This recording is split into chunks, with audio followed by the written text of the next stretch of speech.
Have you ever been moved by a poem? So moved that you actually wept at the words and the beauty before you, as along with the story you're swept?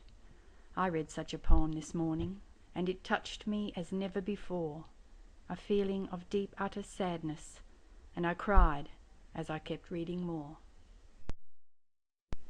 Have you ever been moved by a poem? So moved that you actually wept? Did the poet find something inside you that triggered a storm in your breast? Did the beauty, the sadness or colour paint a picture so bold in your head that your heart overflowed with emotion and started the tears that you shed? Have you ever been moved by a poem? So moved that you actually wept? Were you taken aback at your feelings as they rose from the place they are kept? Was the writer a wonderful wordsmith who wrote with a wondrous wit? Or was it the work of a learner still testing their poetic grit? Have you ever been touched by a poem, so touched that you actually cried? Was it written with such loving fervour that you felt every word, every line? Were you lost in its arms for a moment? Did its words sear a path to your soul?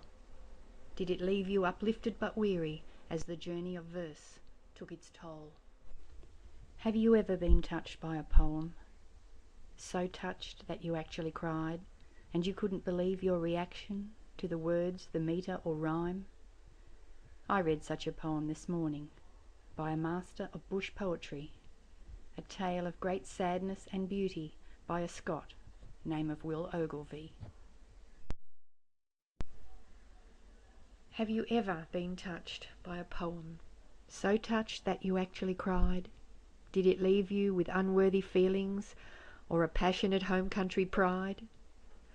I hope one day you read such a poem, and no matter the author or style, if it touches your heart with its meaning, it has opened your eyes for a while.